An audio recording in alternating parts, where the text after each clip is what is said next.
सोचिए, 1 अप्रैल 2026, एक शानदार क्रूज जहाज अर्जेंटीना से निकलता है। सब कुछ बिल्कुल परफेक्ट, खुशनुमा माहौल। उस पर 23 देशों के लोग सवार हैं। लेकिन अचानक ये सफर एक भयंकर दुस्वप्न में बदल जाता है। लोग एक एक करके बीमार पड़ने लगते हैं और किसी को समझ नहीं आ रहा होता कि आखिर हो क्या रहा है। ये किसी हॉलीवुड थ्रिलर का सीन नहीं, बल्कि एक ऐसा सिनेरियो है जो हमें एक बहुत ही रहस्यमयी और साइलेंट मेडिकल थ्रेट की तरफ ले जाता है। चलिए इस रहस्य को थोड़ा गहराई से समझते हैं। इस पूरे इंसिडेंट की टाइमलाइन पे नजर डालें तो बात और भी खौफनाक हो जाती है। 1 अप्रैल को जहाज उशवाया से रवाना होता है और महज 10 दिन बाद 11 अप्रैल को पहले पैसेंजर की जान चली जाती है। बात यहीं नहीं रुकती। 26 अप्रैल को उसी पैसेंजर की पत्नी की भी मौत हो जाती है, वो भी साउथ अफ्रीका में। मतलब ये खतरा सिर्फ उस जहाज की चारदीवारी तक सीमित नहीं था। फाइनली 2 मई को वर्ल्ड हेल्थ ऑर्गेनाइजेशन यानी WHO को इस इमरजेंसी की खबर दी जाती है। और जब टेस्ट्स होते हैं तो जो डायग्नोसिस सामने आता है वो मेडिकल वर्ल्ड में अच्छों के पसीने छुड़ाने के लिए काफी है, हंटा वायरस। जी हाँ, ये एक ऐसा नाम है जो अचानक हमला करता है और इसका असर इतना तेज होता है कि संभलने का मौका ही नहीं मिलता। बीच समंदर में फंसे उन लोगों की मौत के पीछे इसी वायरस का हाथ था। अब समझने वाली बात यह है कि हंता वायरस कोई एक अकेला वायरस नहीं है। ये दरअसल वायरसेस की एक पूरी फैमिली है जो मेनली चूहों से फैलती है। इसके 2 मुख्य विलन हैं। पहला है HFRS, जो ज़्यादातर एशिया और यूरोप में मिलता है। ये सीधा हमारी किडनी पर वार करता है और इंटरनल ब्लीडिंग शुरू कर देता है। और दूसरा है HPS, जो अमेरिका में पाया जाता है। इसका टारगेट होते हैं फेफड़े। ये फेफड़ों में इतना फ्लूइड यानी पानी भर देता है कि इंसान के लिए सांस लेना भी लगभग नामुमकिन हो जाता है। लेकिन इस वायरस को जो चीज़ सबसे ज़्यादा डरावना बनाती है वो है ये नंबर, 50%। ज़रा सोच कर देखिए, ये इस वायरस का मोर्टेलिटी रेट है। सीधे शब्दों में कहें तो अगर कोई इस वायरस की चपेट में आता है तो उसके बचने के चांसेस सिर्फ 50-50 होते हैं। आधे लोगों की जान जा सकती है। यही वजह थी कि उस क्रूज जहाज को कोई भी देश अपने बंदरगाह पर डॉक करने की परमिशन देने को तैयार नहीं था। और सबसे बड़ी हैरानी की बात तो ये है कि आज के इस एडवांस्ड मेडिकल साइंस के दौर में भी हम इस वायरस के सामने लगभग निहत्ते हैं। ना तो इसके लिए कोई FDA या WHO अप्रूव्ड वैक्सीन है और ना ही कोई पक्का एंटीवायरल ट्रीटमेंट। डॉक्टर्स सिर्फ सपोर्टिव केयर दे सकते हैं। अंत में जंग जीतने का पूरा दारोमदार सिर्फ और सिर्फ पेशेंट के अपने खुद के इम्यून सिस्टम पर अटकता है। अब सवाल उठता है कि क्या ये कोई नया खतरा है? बिल्कुल नहीं। अगर इतिहास के पन्ने पलटें तो पता चलता है कि 1950 के दशक में कोरियन युद्ध के दौरान करीब 3000 सैनिक अचानक एक मिस्टीरियस बीमारी का शिकार हो गए थे, जिसमें तेज बुखार और किडनी फेलियर जैसी चीजें देखी गईं। कई दशकों तक ये एक गहरा रहस्य बना रहा। फिर फाइनली 1980 में डॉक्टर हो वोंग ली ने इस पहेली को सुलझाया। उन्होंने पता लगाया कि इसका सोर्स चूहे थे और हंतान नदी के नाम पर इसका नाम रख दिया गया, हंता वायरस। पर्यावरण और इस वायरस का कितना गहरा कनेक्शन है, इसका सबसे अचूक उदाहरण 1993 में अमेरिका के नावाहो आउटब्रेक में देखने को मिला। हुआ कुछ यूं कि अल्नीनो वेदर पैटर्न की वजह से वहां जबरदस्त बारिश हुई।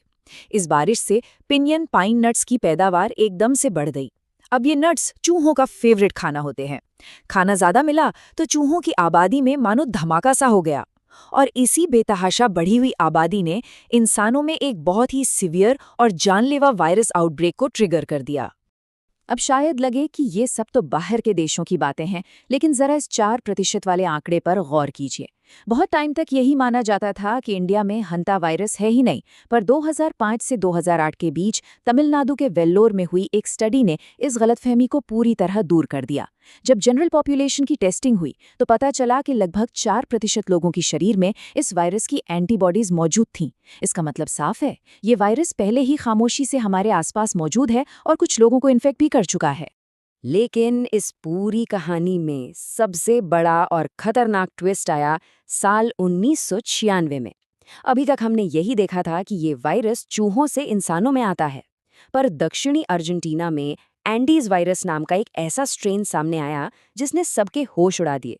इसकी खासियत कहिए या सबसे खतरनाक बात, ये इंसान से इंसान में फैल सकता था।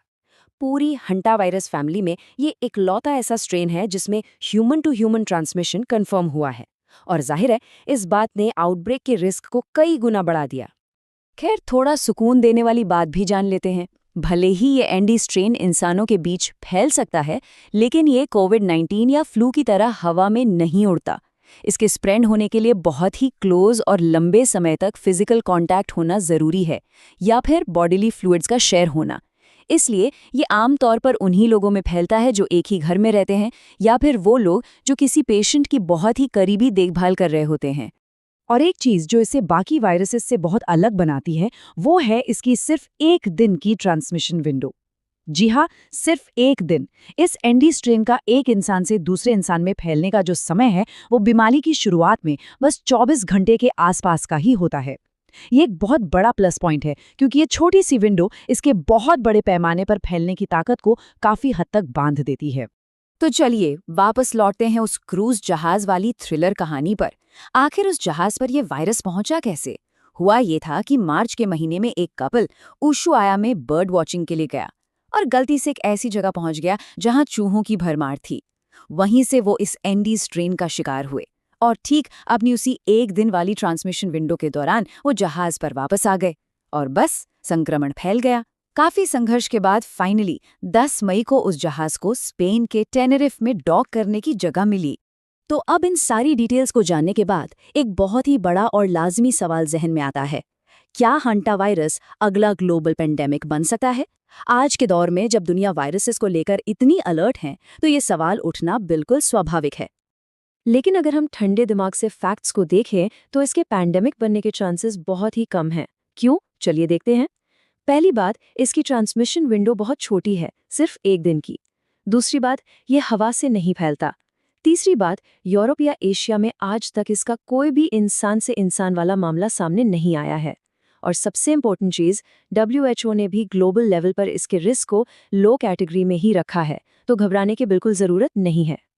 फिर भी चूंकि इसका कोई पक्का इलाज नहीं है, तो बचाव ही सबसे बड़ा हथियार है। कुछ बहुत ही बेसिक स्टेप्स हमें सेफ रख सकते हैं, जैसे कि घरों को अच्छे से सील रखना ताकि चूहे अंदर ना आ सके। अगर किसी पुराने धूल भरे स्टोर रूम की सफाई कर रहे हैं तो हमेशा N95 मास्क और ग्लव्स पहनें। साफ सफाई का खास ध्यान रखें और खाने पीने की चीजों को कभी भी खुला ना छोड़ें। ये छोटी छोटी आदतें लिटरली जानलेवा खतरों से बचा सकती हैं।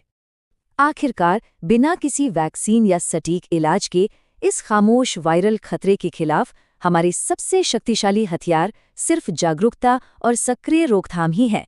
हंता वायरस दशकों से दुनिया में मौजूद है, लेकिन अगर हम इसके काम करने के तरीके को समझ लें और बुनियादी साफ सफाई अपना लें तो इस खतरे को काफी हद तक बेअसर किया जा सकता है।